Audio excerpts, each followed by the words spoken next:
ಪ್ರೀತಿಯ ಸ್ನೇಹಿತರೆ, ಇವತ್ತು ನಾನು ಖಾರ ಬಾತ್ ಮಾಡ್ತಾಯಿದ್ದೀನಿ. ಅದಕ್ಕೆ ನನ್ನ ಮಾಮೂಲಿ ಅಳತೆ ಗ್ಲಾಸ್ನಲ್ಲಿ 2.5 ಗ್ಲಾಸ್ ಉಪ್ಪಿಟ್ಟು ರವೆ ಹಾಕ್ಕೊಂಡಿದ್ದೀನಿ, 2 ಸ್ಪೂನು ಪರಿಶುದ್ಧವಾದ ನಂದಿನಿ ತುಪ್ಪವನ್ನು ಹಾಕ್ಕೊಂಡಿದ್ದೀನಿ, ಹಾಗೆ ಅರ್ಧ ಸ್ಪೂನ್ ಜೀರಿಗೆ ಹಾಕ್ಕೊಂಡಿದ್ದೀನಿ. ನೋಡಿ, ಇದೇ ನನ್ನ ಮಾಮೂಲಿ ಅಳತೆ ಗ್ಲಾಸು. ಇದರಲ್ಲೇ ನಾನು ತೊಗೊಂಡಿರೋದು ರವೆನ. ಈಗ ಇದನ್ನೆಲ್ಲ ನಾವು ಗಮ್ಮಂತ ಪರಿಮಳ ಬರೋವರೆಗೂ ಹುರ್ಕೊಂಬಿಡೋಣ. ಸಣ್ಣ ಉರಿಯಲ್ಲೇ ಹುರ್ಕೊಳ್ಳೋಣ, ಎಲ್ಲೂ ಅಡಿ ಹತ್ತಿಸ್ಕೊಳ್ಳದೆ ಇದ್ದಂಗೆ ಹುಷಾರಾಗಿ ನಾವು ಹುರ್ಕೋಬೇಕು. ಇದನ್ನು ನೋಡಿ ಯಾವ ರೀತಿ ಹುರ್ಕೊಂಡಿದ್ದೀನಿ ಅಂದರೆ, ನೋಡಿ ಈ ರೀತಿ ನಾವು ಅಡಿ ಹತ್ತದೇ ಇದ್ದಂಗೆ ಸಂಪೂರ್ಣ ಹುರಿದು ಇಟ್ಕೋಬೇಕು. ಗೊತ್ತಾಯ್ತಲ್ಲ? ಎಲ್ಲೂ ನೋಡಿ ರವೆ ಅಡಿ ಹತ್ತಿಲ್ಲ. ನಾನು ಈ ಖಾರ ಬಾತ್ಗೆ ನೋಡಿ ಇಲ್ಲಿ ಆಲೂಗೆಡ್ಡೆ, ಕ್ಯಾರೆಟು, ಬಟಾಣಿ ಎಲ್ಲನೂ ಬೇಯಿಸಿಟ್ಕೊಂಡಿದ್ದೀನಿ. ಅದರ ನೀರನ್ನು ಸಹ ಇಟ್ಕೊಂಡಿದ್ದೀನಿ. ಶೋಧಿಸಿ ಕುಕ್ಕರಲ್ಲಿ 1 ವಿಷಿಲ್ ಬೇಯಿಸ್ಕೊಂಡಿದ್ದೀನಿ. ಟೊಮೆಟೊ ಹೆಚ್ಚಿಟ್ಕೊಂಡಿದ್ದೀನಿ, ಈರುಳ್ಳಿ, ಕೊತ್ತಂಬರಿ ಸೊಪ್ಪು, ಹಾಗೆ ಹುಣಸೆ ಹಣ್ಣು ರಸ ಮತ್ತು ಖಾರದ ಪುಡಿ ಅಂದರೆ ರಸಂ ಪುಡಿ ತೊಗೊಂಡಿದ್ದೀನಿ. ಇಂಗು, ಅಡಿಗೆ ಅರಿಶಿನ, ಜೀರಿಗೆ, ಸಾಸಿವೆ ಎಲ್ಲವನ್ನು ಇಟ್ಕೊಂಡಿದ್ದೀನಿ. ಇದೆಲ್ಲವನ್ನು ಹಾಕಿ ನಾವು ಇವತ್ತು ರುಚಿಕರವಾದಂತಹ ಒಂದು ಖಾರ ಬಾತ್ನ ಮಾಡೋಣ.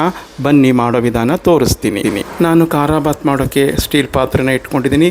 ಪರಿಶುದ್ಧವಾದ ಕಡಲೆಕಾಯಿ ಎಣ್ಣೆ 4 ಸ್ಪೂನ್ ಹಾಕ್ಕೊಂಡಿದ್ದೀನಿ. ಇದು ಎಣ್ಣೆ ಹೆಚ್ಚಿಗೆ ಇದ್ರೇ ಚೆಂದ. ಈಗ ಎಣ್ಣೆ ಕಾದು ಬಂದಿದೆ. ಈಗ ನಾನು ತೊಗೊಂಡಿರ್ತಕ್ಕಂಥ ಸಾಸಿವೆ ಜೀರಿಗೆಯನ್ನು ಮೊದಲಿಗೆ ಹಾಕ್ತೀನಿ. ಅದು ಚಿಟಪಟ ಅಂತ ಸಿಡಿಲಿ. ಅದು ಸಿಡಿದಾದ ನಂತರ ಕಡಲೆಬೇಳೆ, ಉದ್ದಿನಬೇಳೆಯನ್ನು ಹಾಕ್ತಾಯಿದ್ದೀನಿ. ನೋಡಿ, ಅದು ಎಲ್ಲ ಬಾಡಿ ಬಂತು. ಈಗ ನಾನು ಹೆಚ್ಚಿಟ್ಕೊಂಡಿರ್ತಕ್ಕಂಥ ಈರುಳ್ಳಿ, ಕರಿಬೇವನ್ನು ಹಾಕ್ತಾಯಿದ್ದೀನಿ. ಇದನ್ನು ಬಾಡಿಸ್ಕೊಳ್ಳೋಣ ಇದ್ರ ಜೊತೆ. ಸ್ನೇಹಿತರೆ, ಈಗ 3 ಒಣಮೆಣಸಿನ್ಕಾಯಿ ಹಾಕಿದ್ದೀನಿ. ಹಾಗೆ ಹೆಚ್ಚಿಟ್ಕೊಂಡಿರ್ತಕ್ಕಂಥ ಹುಳಿ ಟೊಮೆಟೊಯನ್ನು ಹಾಕ್ತಾಯಿದ್ದೀನಿ. ಈಗ ನೋಡಿ, ಇದೆಲ್ಲ ಬಾಡಿ ಬರ್ತಾಯಿದೆ. ಈಗ ರುಚಿಗೆ ತಕ್ಕಷ್ಟು ಉಪ್ಪನ್ನು ಹಾಕ್ತಾಯಿದ್ದೀನಿ. ಹಾಗೆ ಅಡಿಗೆ ಅರಿಶಿಣ ಇದನ್ನು ಸಹ ಹಾಕ್ತಾಯಿದ್ದೀನಿ. ಇದನ್ನೆಲ್ಲ ಒಂದ್ಸರಿ ಮಿಕ್ಸ್ ಮಾಡಿಕೊಂಡು ಸ್ವಲ್ಪ ಬಾಡಿಸ್ಕೊಳ್ಳೋಣ. ನೋಡಿ, ಇದೆಲ್ಲ ಬಾಡಿ ಬರ್ತಾಯಿದೆ. ಈಗ ನಾನು ಪುಡಿ ಹಿಂಗನ್ನು ಹಾಕ್ಕೊತಾ ಇದ್ದೀನಿ. ಈಗ ನೋಡಿ, ನಿಮ್ಮ ಮನೆಯ ಹುಳಿಗೆ ಅನುಸಾರವಾಗಿ ಹುಣಸೆ ಹಣ್ಣಿನ ಹುಳಿಯನ್ನು ಹಾಕ್ಕೊಳ್ಳಿ. ಟೊಮೆಟೊನೂ ಹಾಕಿರ್ತೀವಿ. ನೋಡಿ ಸ್ನೇಹಿತರೆ, ಈಗ ನಾನು ತಗೊಂಡಿರ್ತಕ್ಕಂಥ ಈ ರಸಂ ಪುಡಿ ಅಥವಾ ಖಾರದ ಪುಡಿ, ಹುಳಿ ಪುಡಿ, ಇಲ್ಲ ಅಂತಂದರೆ ನಿಮ್ಮ ಹತ್ರ ಬಿಸಿಬೇಳೆಭಾತ್ ಪುಡಿ, ಇದಿಷ್ಟು ಯಾವುದ್ರಲ್ಲೂ ಒಂದು ಹಾಕ್ಕೊಳ್ಳಿ. ನೋಡಿ ಸ್ನೇಹಿತರೆ, ಈಗೆಲ್ಲ ಬಾಡಿ ಬಂದಿದೆ ಸಂಪೂರ್ಣ. ಈಗ ನಾನು ಬೇಯಿಸಿಟ್ಕೊಂಡಿರ್ತಕ್ಕಂಥ ತರಕಾರಿಯನ್ನು ಹಾಕ್ತಾಯಿದ್ದೀನಿ. ಸ್ನೇಹಿತರೆ ನೋಡಿ, ಎಲ್ಲ ಮಿಕ್ಸ್ ಆದಮೇಲೆ ನಾನು ಬೇಯಿಸಿ ಬಸ್ತಿಟ್ಕೊಂಡಿದ್ದಂಥ ತರಕಾರಿ, ಬಸ್ತಿಟ್ಕೊಂಡಿದ್ದಂಥ ನೀರಿನ ಜೊತೆಗೆ ಸೇರಿಸಿದಂತೆ 2.5 ಗ್ಲಾಸ್ ರವೆಗೆ ನಾನು 5.5 ಗ್ಲಾಸ್ ನೀರನ್ನು ಹಾಕೋತಾ ಇದ್ದೀನಿ. ಈಗ ನೀರು ಕುದೀತಾ ಬರ್ತಾಯಿದೆ.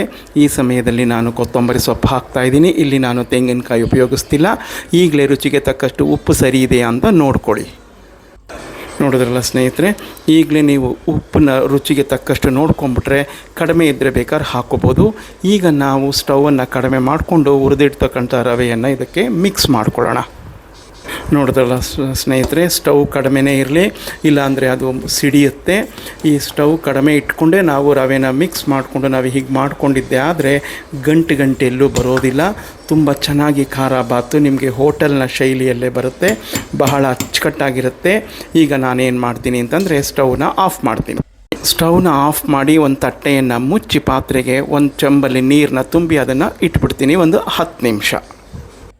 ಸ್ನೇಹಿತರೆ, ಹೀಗೆ 10 ನಿಮಿಷ ದಮ್ ಕಟ್ಟಿದ ನಂತರ ನಾವು ಮುಚ್ಚಳವನ್ನು ತೆಗೆದು ನೋಡಿದ್ರೆ ಘಮಘಮಿಸುವ ಹೋಟೆಲ್ ಶೈಲಿಯ ಖಾರ ಬಾತ್ ತಿನ್ನೋದಕ್ಕೆ ರೆಡಿಯಾಗಿರುತ್ತೆ. ಬಹಳ ಅದ್ಭುತವಾಗಿರುತ್ತೆ. ನೀವು ಒಮ್ಮೆ ಮಾಡಿ ನೋಡಿ ಹೇಗಿತ್ತು ಅಂತ ತಿಳಿಸಿ. ನೋಡಿದ್ರಲ್ಲ ಸ್ನೇಹಿತರೆ, ರುಚಿಕರವಾದ ಹೋಟೆಲ್ ಶೈಲಿಯ ಖಾರ ಬಾತ್ ರೆಡಿಯಾಗಿದೆ. ಬಹಳ ಚೆನ್ನಾಗಿರುತ್ತೆ. ಬಿಸಿ ಬಿಸಿಯಲ್ಲಂತೂ ತಿನ್ನೋಕ್ಕೆ. ನಾನೀಗ ತಿನ್ನೋಕ್ಕೆ ರೆಡಿಯಾಗಿದ್ದೀನಿ. ನೀವು ಸಹ ಬನ್ನಿ. ಬರೀ ಖಾರ ಬಾತ್ ಇದ್ದರೆ ಚೆನ್ನಾಗಿರುತ್ತಾ? ಅದ್ರ ಜೊತೆಗೆ ನಾನು ಕೇಸರಿ ಬಾತ್ ಸಹ ಮಾಡಿಕೊಂಡಿದ್ದೆ. ಕೇಸರಿ ಬಾತು ಖಾರ ಬಾತು ತಿನ್ನೋಕ್ಕೆ ಕಾಂಬಿನೇಷನ್ ತುಂಬ ಚೆನ್ನಾಗಿರುತ್ತೆ. ಕೇಸರಿ ಬಾತ್ ಮಾಡೋದು ಎಲ್ಲರಿಗೂ ಗೊತ್ತೇ ಇರುತ್ತೆ. ಬೇಕಿದ್ದರೆ ನೀವು ಕಮೆಂಟ್ ಮಾಡಿ, ನಾನು ಮಾಡೋ ರೀತಿಯನ್ನು ನಿಮಗೆ ಶೇರ್ ಮಾಡ್ತೀನಿ. ಬಹಳ ಅದ್ಭುತವಾಗಿ ಬಂದಿದೆ. ಮಾಡ್ತೀರಾ ಅಲ್ವಾ?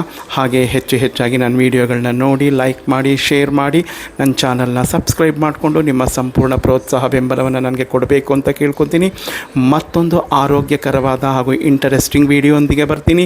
ಎಲ್ಲರಿಗೂ ನಮಸ್ಕಾರಗಳು. ಜೈ ಗಣೇಶ.